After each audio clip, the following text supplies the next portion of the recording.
On today's Finally Seen, today's guest is someone who embodies the kind of grounded, purpose-driven authenticity we need more of, especially since so much of what we see and hear is filtered, automated, AI, or performative, which is something I can't stand.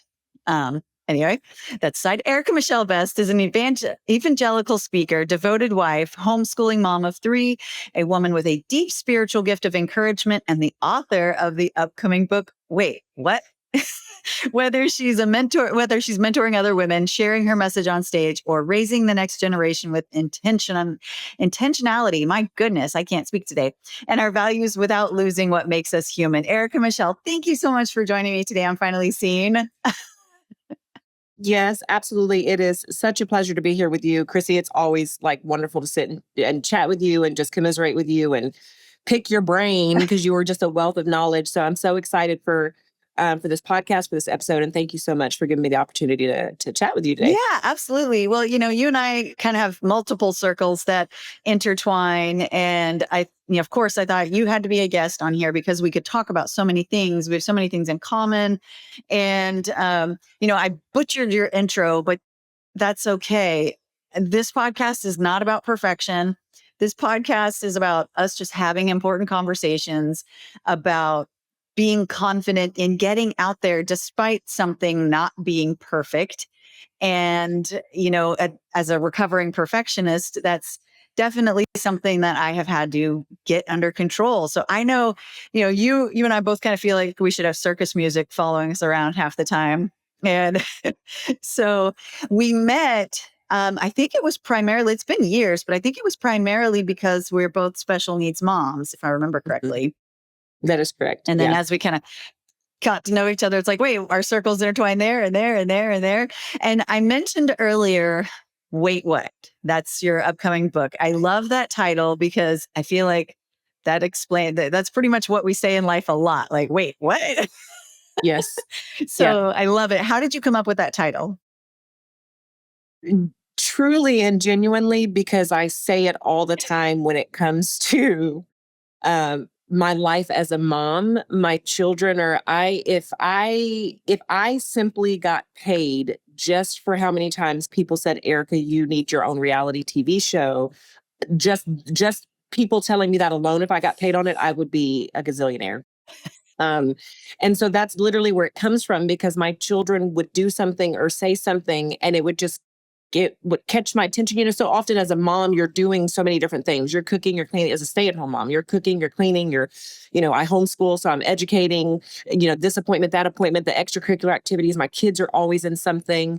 So we're having to go somewhere, whatever. And so my brain is always working. My brain is constantly working, whether it is on what I'm doing or the next thing that I have to do. And so sometimes I'll catch something that my kid has said, and I'm like, wait, what? Like, wait, what just happened? What did you just say? What did you just do? Or something along those lines. And so it's truly my words. That title of that is what I so often find myself saying, just as a parent, where you just catch yourself in those moments and you're like, what?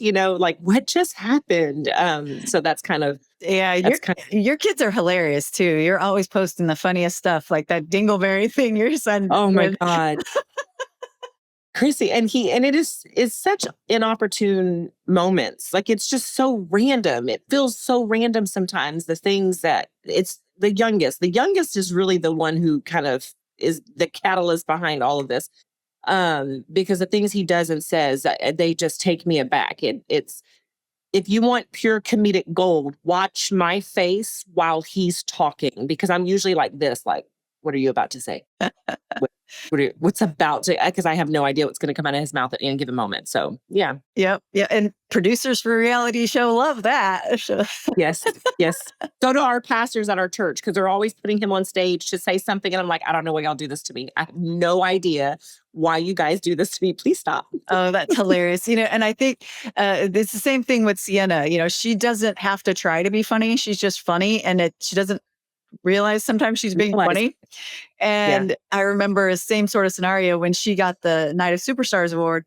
I didn't realize they were going to get her up on stage to speak. So I didn't prep her. And I was like, oh God, what's going to come out of her mouth? Because, there's no filter.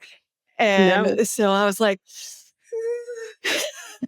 Yes, you're like on pins and needles just waiting. And then there's like this long breath of fresh air when it's like, oh, okay. I don't say it. You didn't say anything. I have to try to explain.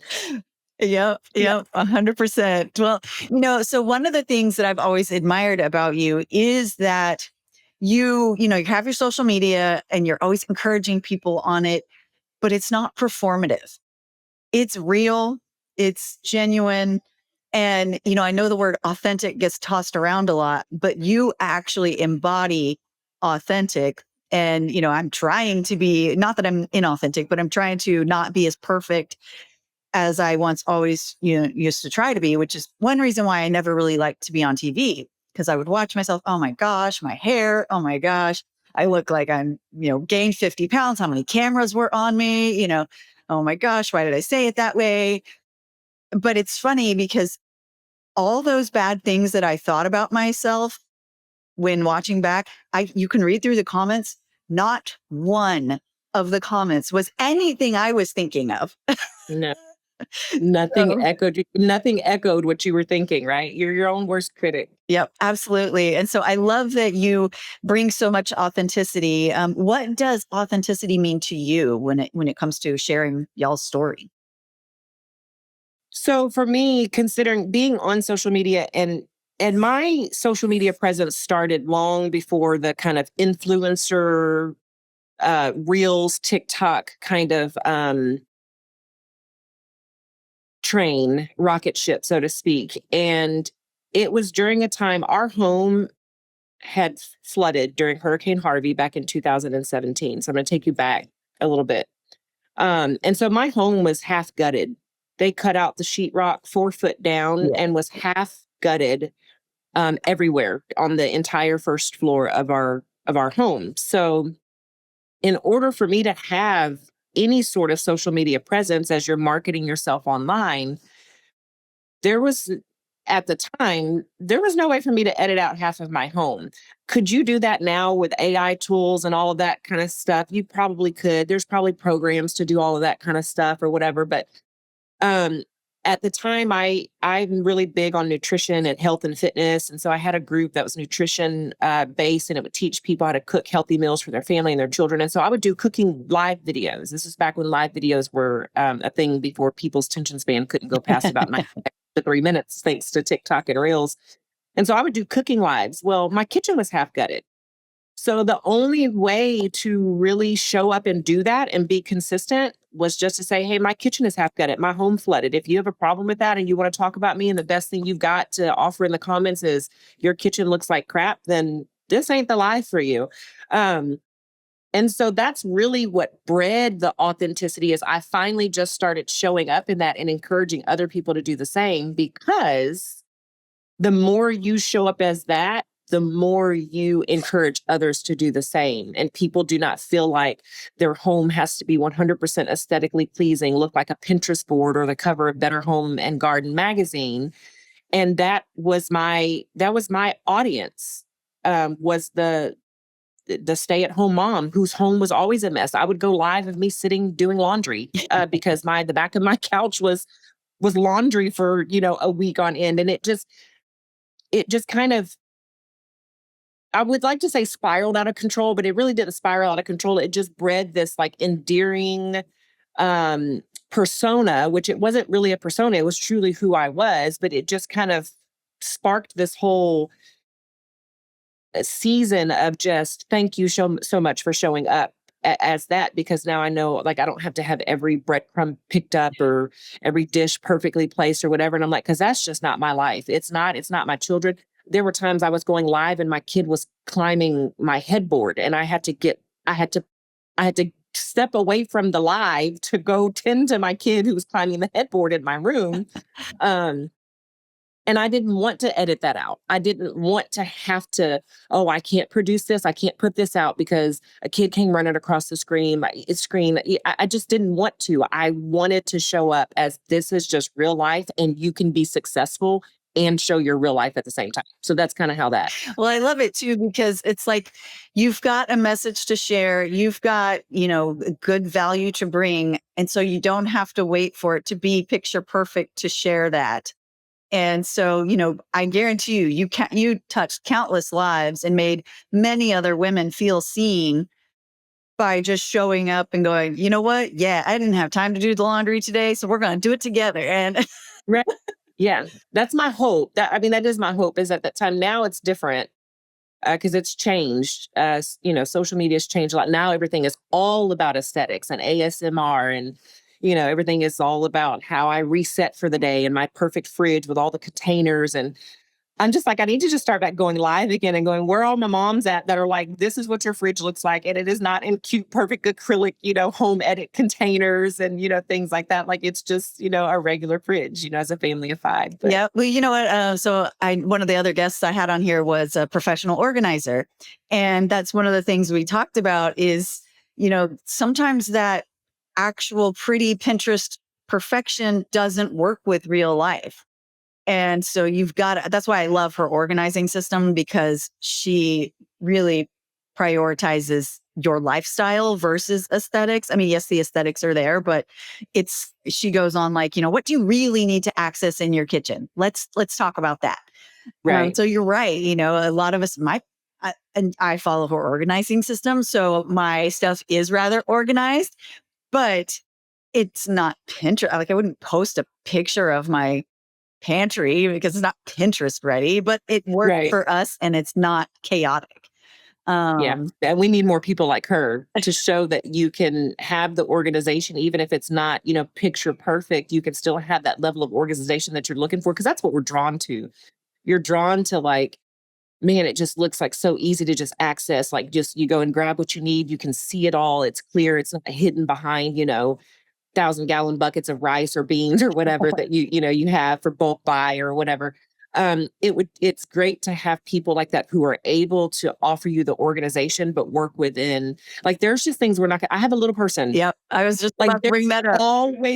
there's always stuff that's going to be in the border on the floor of her room. That's where she's at 90% of the time. We're not 90% of the time, but that's her world. That's her space is down there. And so just having that revelation sometimes of like, our life is not going to be where everything is put, perfectly where it needs to be. Yep. And then again, authentically showing up as that, like in this massive influencer world of perfectly organized and aesthetically pleasing things, like it's okay to find what works for you and it still not be like, I'm not going to do a 90-second reel about it, but it works Yeah. for our family and it looks good and it Exactly. keeps, Same thing with yeah, us, with Sienna. Like, obviously, we have certain things that are down at her level so that she can get to them. And is yeah, it necessarily pretty? No, but it works. It is right, what it is. So her closet for her towels and whatnot is organized differently than you would for mm, anybody else, but it's okay. It's organized. So right, and you yes, said something too about, the perfection. And I feel like because of AI, people are craving genuine, non-curated, non-perfection, and the performative stuff, like I don't know if you like them. I can't stand the little dances on TikTok where everybody's doing. I mean, like a few of them are okay and cute. If it's a little kid, yeah, I can get down. But I'm like, not everybody dances. no, yeah, I mean, sure, we dance, but it's not quite like TikTok makes it out to be. no. But Yeah, no, it's not. Like everybody's a professional at this point, right, ready for the America's Got Talent stage. right. Oh my gosh. And then let's see. I know you were talking. You juggle a lot because you're a project manager, you're a cheerleader, you're a nurse. It's like you've got all these titles that you wear, and yet you still show up for yourself. So how do you show up for yourself while still juggling all that? Right now, showing up for myself is very biblically sound. So, me showing up for myself is making sure I take time to really listen for God, because we can get so wrapped up in juggling all the things that we drown out His voice and then we stop living for His purpose for our lives. And I lived that. I lived that for a really long time, for quite a few years, actually, where I was doing the podcast. I was going back to school to get a doctorate in psychology. I was doing business coaching for network marketers. I was doing all this stuff. And one day God was just like, this is not what I have for you. And as wonderful as all of those things were, I'm like, are you kidding me, Lord? Like, the podcast is in other regions. It's in like multiple countries. It's like the business coaching is taking off. Like, I want that doctorate. I want, doctor, future Dr. Best. I had on everything, future Dr. B. I was like ready. And the Lord was just like, this is not what I have for you. And so really forcing myself to not go back to that um, point of staying so busy and doing so many things that I'm not even doing what his purpose is. Because what's most important to me now, in addition to parenting my children, is making sure I'm walking in his will. And so I take time now, intentional time, to listen for God's voice. And it's what keeps me elevated a lot, because life is really tough. Um, and if I'm being 100% honest, life for me right now really kind of sucks because of everything that we're going through. In the season that we're in as parents, the season in our marriage, the season in our finances, like, life really kind of does suck. But how I'm able to hop on here and smile and laugh and in the face of adversity and everything else is God helps me stay grounded and lifted, because man can't do that for you. We look to outside, things and factors to help do that, and it's going to fail every time, because we're fallible. We're not, that's a place for God. And so that's what I do to try to um make time for myself. I don't go and get my nails done, or get facials and things like that. When you think of self-care, that's what you think of. You think of, oh, I make sure, which are all wonderful things. I'm not saying anything against them, but it's really just, for me, it's staying grounded in God versus, those kind of outward things. Shopping used to be therapeutic for me. And again, I'm not saying there's anything wrong with any of those things, none whatsoever. Do what, you know, fills you up or puts a smile on your face or makes you feel good about yourself so you can step out. But for me right now, it's making sure I'm listening for God, and taking that time with his word and with him and in prayer, because that's the only reason I'm sane right now, Chrissy. It's the only reason I am sane right now. I totally get that. And sometimes when you're in the tunnel, it's like you can't see anything. It's like in your head, there is a light, but you're still way at the beginning of the tunnel. So you're like, I don't see that light. And Yes. so it can get lonely inside that tunnel and feels like you're never going to get out. Yes. So it's those times when you have to make a choice between, are you going to just spiral down, or are you going to remember seasons pass? Right. This too shall pass. And it's both biblical and falls in the quantum sciences that I love to study, because Yeah. it's the yin and the yang of everything. And you have to have the balances, the pendulums, all of that has to exist for all of us to become what we're going to become. And, like I was talking to somebody recently about my autoimmune issue that, last year was a really bad health year for me, but I'm very thankful for it. Is it fun still now that I like literally have only eaten chicken for a week? Because that's all that's not giving me a reaction. No, that's not fun at all. But it's really been eye opening, because it's caused me to check my nervous system. It's like, Mhm. okay, so now my nervous system is the number one priority.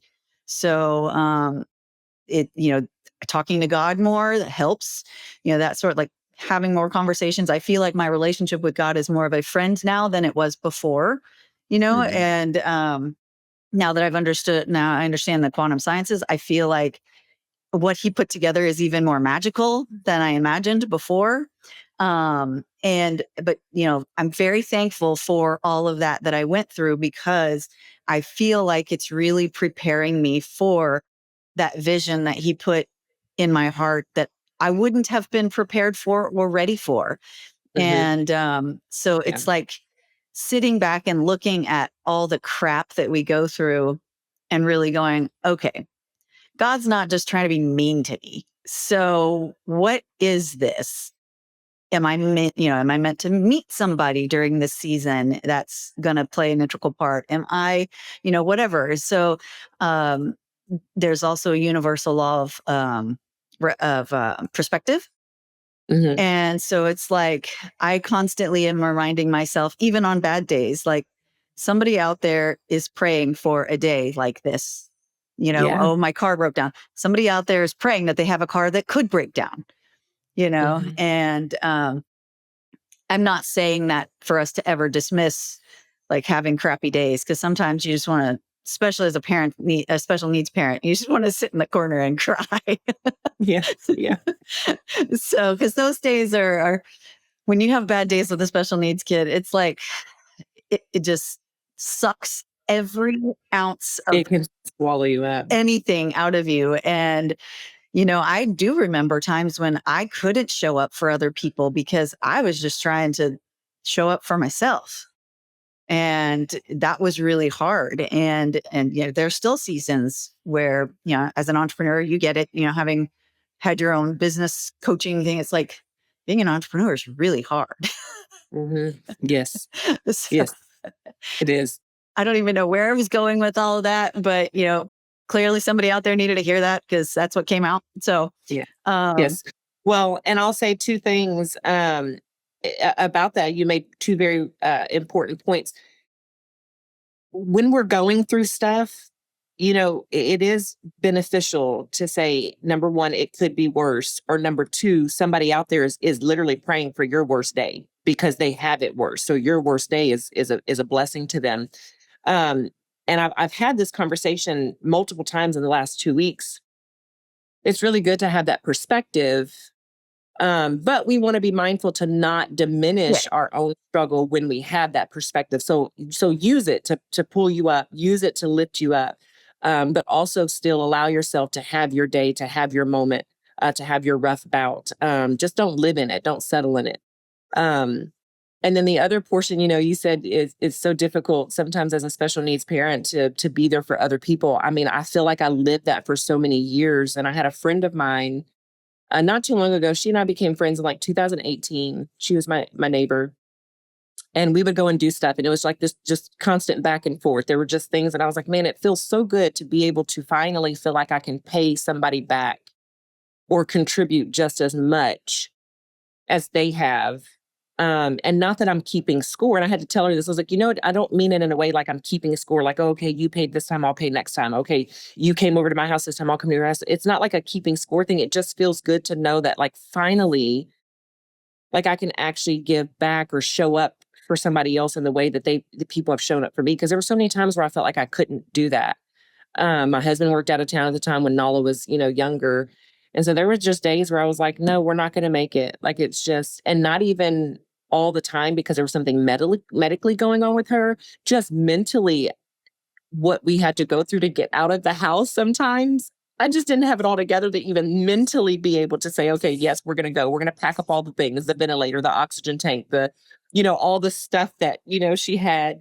Um, and it's an added layer of, like, just stuff you have to go through and you have to evolve through, and learn to cope with, and kind of gain some perspective and strength through, you know. yeah. Well, I feel like y'all are really good at finding joy in all the mud, like in the muck. And when you find the smallest amounts of joy. I mean, that's why, your son being so funny is great because it's like, sometimes you need those stupid jokes. And it's like, yes, thank you. It's exactly what I needed. Yeah. Tired of overpriced energy drinks full of junk? Same. That's why I use Babella, a self-carbonating hydration packet that gives you clean energy, electrolytes, and vitamins without the crash. Just add water, shake, and sip. It's way more affordable than typical energy drinks and way better for you. Use code ChrissyBernal15 at checkout to get 15% off at drinkbabello.com. Hydration just got an upgrade. Tell me about, because you're a really good advocate for the special needs community and you help Nala be an advocate, and you parent her kind of like we've done with Sienna, and you don't, coddle her and you're like, no, you're capable. You can figure it out. So why don't you share a little bit about your journey as a special needs mom? Well, so for us, we have always looked at Nala as like a miracle, because we were told, my entire pregnancy, the last half of my pregnancy, we were told she wasn't going to survive 5 minutes. And so when not only she was born and then survived longer than the 5 minutes, and then longer than a month, and then longer than 3 months, longer than 4 years, and then longer than 10 years. And then now she's, getting ready to graduate high school in a year and a half, and, all these things. So for us, it's like, you're a miracle, so it's hard to be down in the face of that. But when we were raising her, we were like, my husband prayed over her that she would be a testament to God's love and mercy. And I believe that prayer, which I didn't think at the time, I didn't realize at the time how it would shape us as parents, because he prayed it through my pregnancy with her, even, and then after. And I didn't realize, probably until right this moment, like right now, literally right now, that really shaped how we parented her. Because when you are raising a medically fragile child with the understanding that this child is a testament to God's love and mercy, you're going to raise them differently. You're not going to raise them in a woe is me kind of way. You're not going to raise them with a victim mentality. And so we never wanted her to have this victim mindset or this entitlement that the world has to do stuff for me, or that the world owes me something, or that I'm a little person, so y'all should just do this for me, or I'm in a wheelchair, so y'all should just do this for me. We tell her all the time, baby, the world was not made for a little person. It was not made for it was not made for a person in a wheelchair. Like, we point out all the time when we go places, I'm like, how would a person by themselves be able to open this door? Like, there's no way y'all would have to stand around and wait for somebody to come open it, because it is so heavy and big. Like, somebody in a wheelchair is not going to be able to, and then you add somebody little in a wheelchair to that, like, it would just be impossible. So anyway, so our entire mindset and ideology centered around how to parent that was, we don't want you to be a victim. We don't want you growing up feeling like the world owes me something, and oh, woe is me, I can't. Because God has already shown us that you can, and you're a miracle. So there's obviously a purpose for you. And it's not to just sit around saying, I can't reach, I can't fix. Like, so what? You're not going to ride horses or be a basketball player, I'm not going to be one either. right? Most of us are not going to be either of those things, and that's okay. And so that's kind of what sparked all that, was just, we didn't want her to be a victim, because I want to be careful with my words, because I don't want to risk offending anybody, or somebody takes something I'm saying out of context. But there's not too many things worse than an adult victim who doesn't see the blessings in their life, even in circumstances that are rough and difficult, and some are awful. Don't get me wrong, but there's not too many things worse than an adult that sits in a victimhood mentality in life, because it's just not productive. Yeah. It's just not a productive way of life. Well, and that's one of the things that, I look at a lot of these towns, and we went somewhere. It was a really small town, and I just looked at all the poverty that was around me, and I looked at these children, and I thought, I wonder how many of these children are going to grow up thinking they're not worth any more, or they're limited, or any of these negative things, because that's all they've been taught and all they've seen. And it just broke my heart. And it was kind of funny, because my husband said, well, that little kid was me, because he grew up in a really small town. They were very poor growing up, and so he did not see any sort of abundance around him. And yet God told him, no, I've got a big mission for you. So you're going to have to flip that script. And, and so I think that's one of my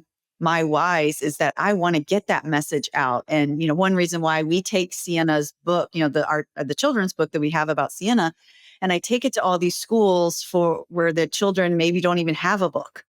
And we take it to those schools, and Sienna's always with me, and we show them, just because it looks like the odds are stacked against you, that means nothing. Nothing. There are ways to get around it. And, especially with you being a woman of color, you see a lot of the systemic things that are up against you, yet you're not sitting here going, oh, well, I definitely can't do that because the cards are stacked against me. You're like, Mhm. yeah, watch me. Right. Yeah. And oddly enough, fantastically enough, and wonderfully enough, my mother did not raise me like that. So my mother didn't raise me in the world is against you or the cards are stacked against you. So I there was never any. I was always the one that got the job. I was always the one in the conference room surrounded by everyone, and they were asking my opinion on how we need to solve this issue or do this thing back when I worked corporate America. So I didn't grow up believing any of that.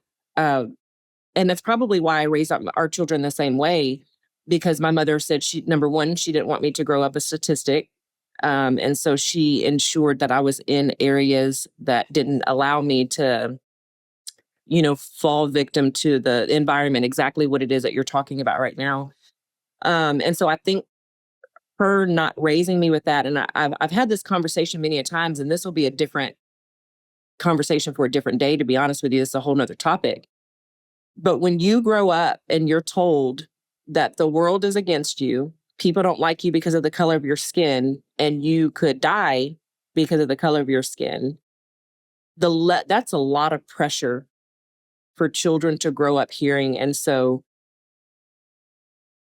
it creates this insecurity. It Mm, creates a damaging insecurity. And so you operate in life based on that security. that makes sense. And that's why we see what we see amongst the African American community, because you've got generations raised being told that the world is against them. You could die because of the color of your skin, and people make decisions about you based on the color of your skin. And when those people go out into the world, you're like this because you have no idea. You don't know who is going to be an enemy to you. You don't know who. And so all that to say, I'm really thankful. My mom didn't raise me that way. And so, no, I don't look at circumstances in life as like, this isn't going to happen to me because of the color of my skin or because I'm a woman. So we got a double whammy there. Yeah. You're a minority in two senses. And yeah, it's pretty much like, no, watch me. And then I'm gonna bring others along with me too. So we can get out of that Yeah. And that mindset. So, exactly. I'm so passionate about teaching people that they are in control. I'm not saying that these systemic things don't exist. They absolutely do. But we do have control over affecting change and still creating the lives we want to create. And again, the quantum sciences, I know people are probably tired, but if you look at that, it's because you operate under no, I believe it's going to happen for me. I believe good things happen. And that's just what you put out into the world. And so that's what you get back in the world. It's just easy. It's how it works. And you're a great example of just putting good things out, whether it's a smile on Facebook or volunteering or being quiet and taking care of yourself so that you don't go insane. yeah, yes, So, and I love that you said that too, because I feel like sometimes moms don't realize that, if you need a day, not necessarily to go to the spa, but just to sit and stare at the corner and think, and yeah, that's okay. it is. I know I Yeah, heard a lot of moms for Mother's Day, guys were like, what do moms really want? And it's like, well, we don't want lotion, or we don't, and not saying those are bad. I'll take some lotion, but a lot of times moms just want some quiet, or they want to feel seen, or they want to feel appreciated. And, I know, especially as women who are moms who also work, do some sort of business, whether it's entrepreneur, work outside the home or whatever, a lot of times women end up still carrying a lot of the caregiving, a lot of the mhm, homemaking and all of that. And I feel like you're a prime example of juggling it all, but also saying, it's okay that some balls drop sometimes. So I'll just pick them back up and start Yeah. juggling again. Yes. Yeah. Nothing's permanent. And there are many days where I'm like, y'all, we're sitting on this couch and we're not leaving. We're going to watch some movies. We're going to have a whole movie date. We're going to order takeout and we're going to veg out on this couch and we're just going to watch some movies for the day. That's what we're doing today. Because, you get so busy and you're on the go all the time. And sometimes I'm like, I just want to sit and enjoy my family, or just sit in the just the stillness of the day where we're just hanging out, whether y'all are reading a book or upstairs playing games on the video game, or I'm sitting on the couch taking a nap or whatever it is. Like, let's just be home. Like, it's okay to just be home sometimes. And you made a point earlier when you said you're passionate. Oh, quantum physics.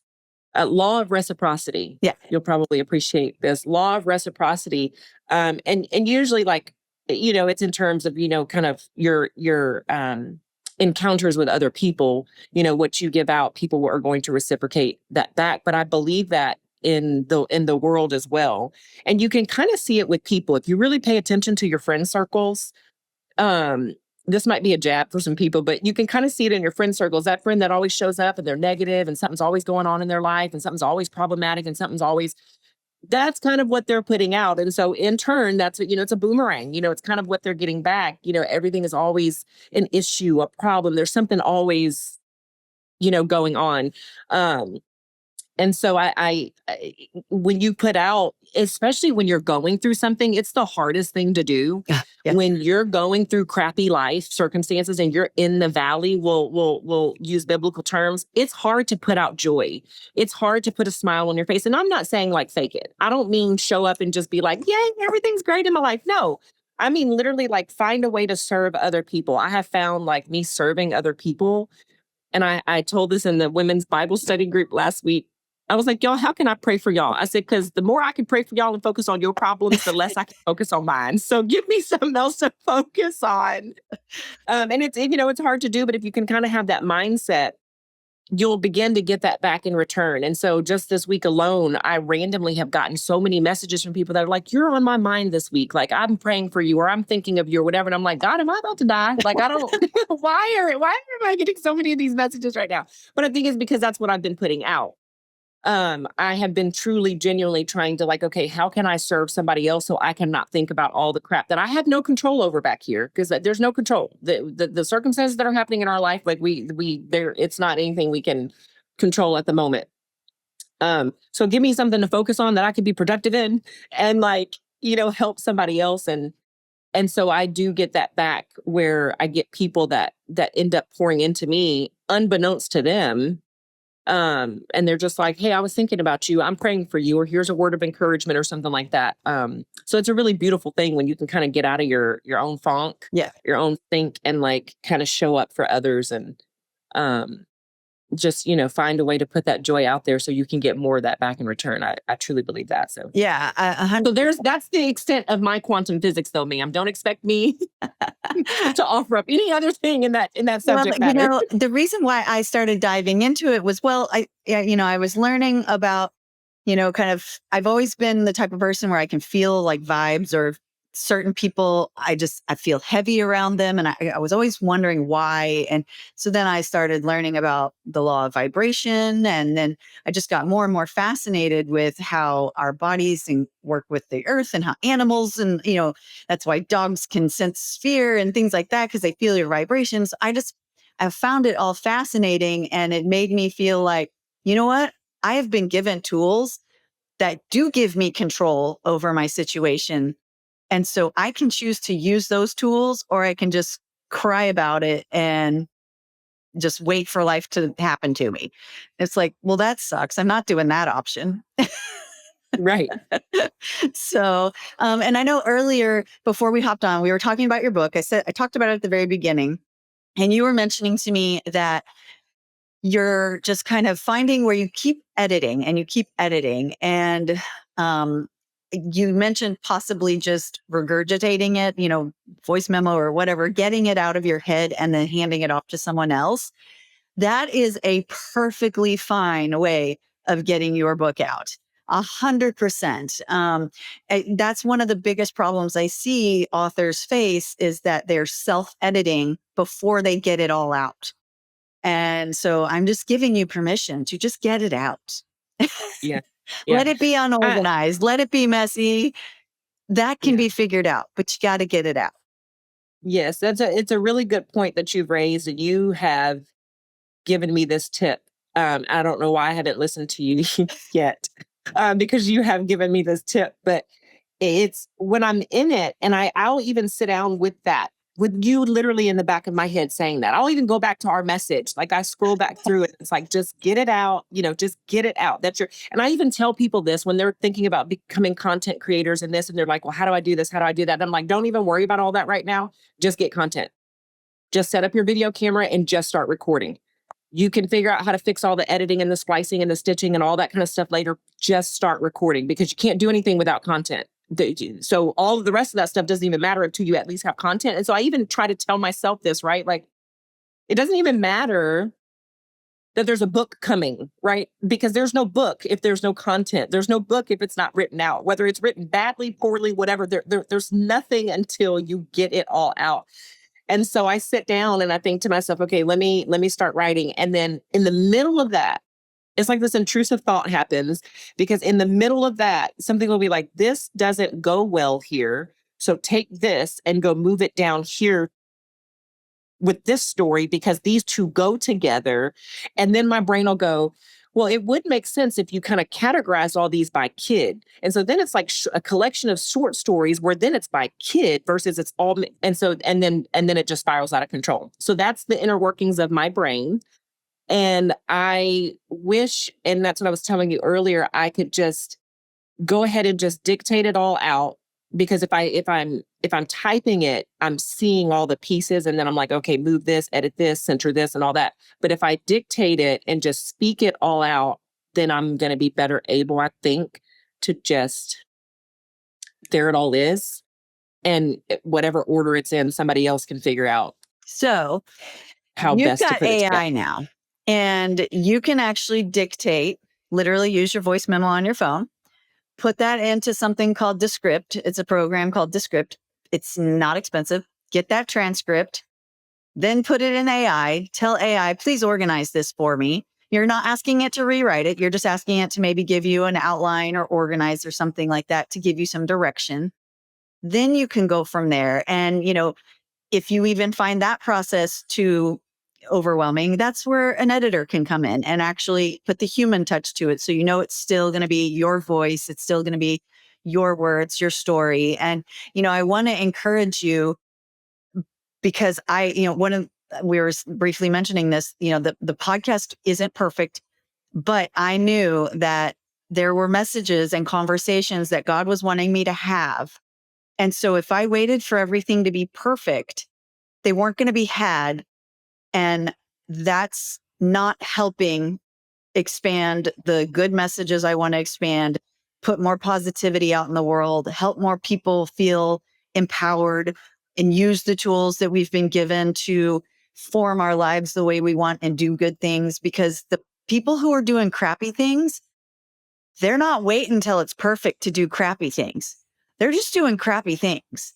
So it's actually harming us for us to wait for perfection. And I came to the realization myself, so I'm speaking to the choir here when I'm saying this to you, that it's selfish to wait for something to be perfect to put it out, because that message was given to you. And so you have to be a good steward of that message and actually share it.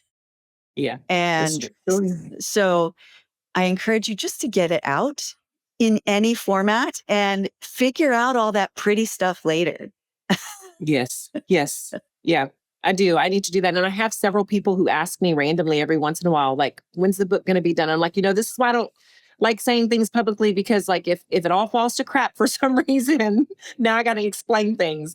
But, I even have people who are like, I've been waiting for you to put it out there. So there is an audience that's looking, for it. So I need to just really just kind of make the decision to sit down and just like just knock it out. And I think that's what I may end up doing, is dictating it out and just using words versus typing. Because in the visual, I'm sitting there looking at where it's all out of order and out of place and all that, and it's become a hindrance for me.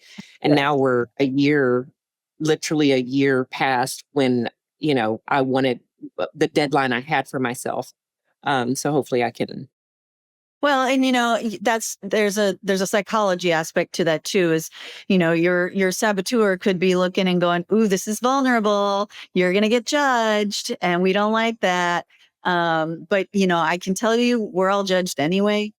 So you might as well do something good and be judged. I guarantee you, there's somebody judging me for how I've done this podcast, but I don't care. They're not my audience.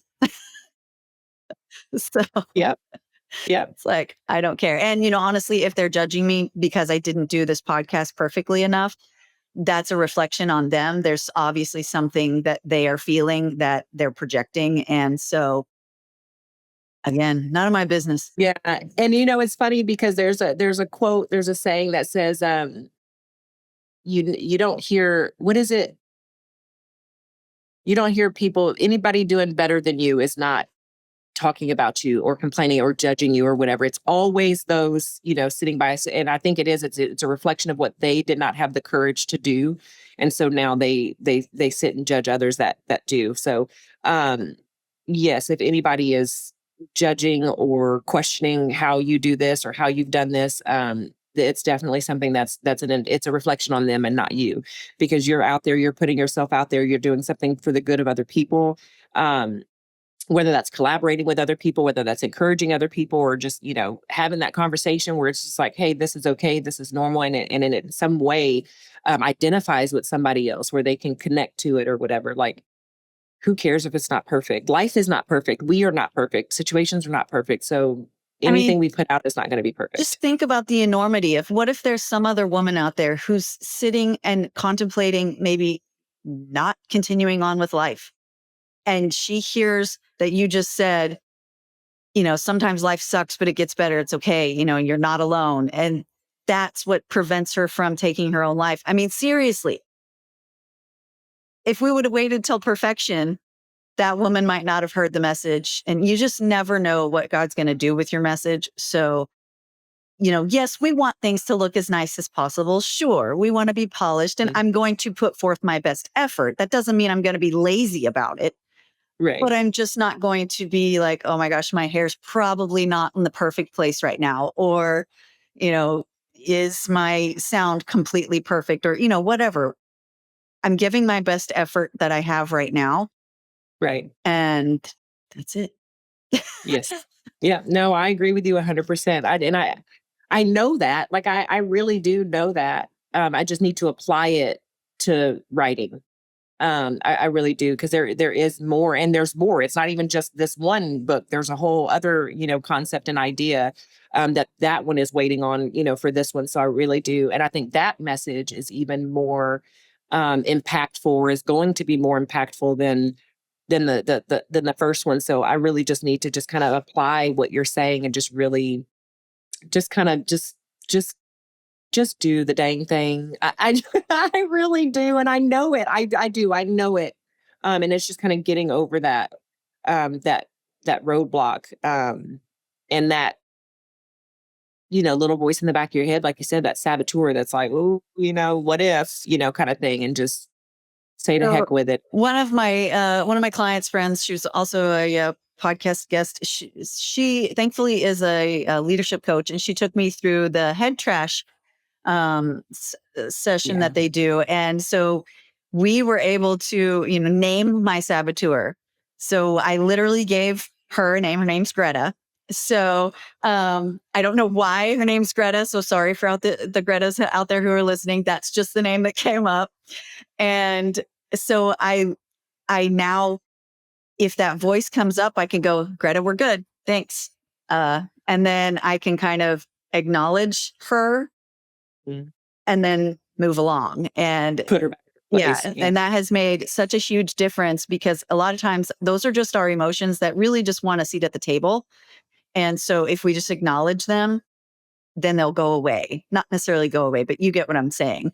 Right. So yeah, maybe you need to figure out what your saboteur's name is and be like, not today. Right. Yes. Like seriously, I might try that. But yeah, no, there's times where you do that kind of negative self-talk. You do have to put it in its place.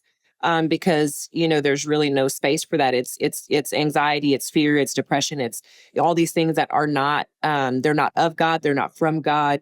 Um, and so there's a real benefit to being able to identify, because you can't just ignore it, because it's a reality. We all go through it, we all experience it. It's a reality, so you can't just ignore it and hope like it just goes away, because it's not. So you do have to identify and acknowledge it, and then put it where it's got kind of.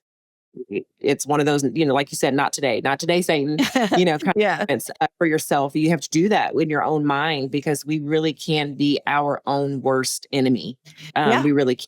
And so one of the things that's helped me is if I see myself doubting or saying that I can't do something, or talking, oh God, you look so fat today, or something like that, Mhm. I go, would you say that to Sienna?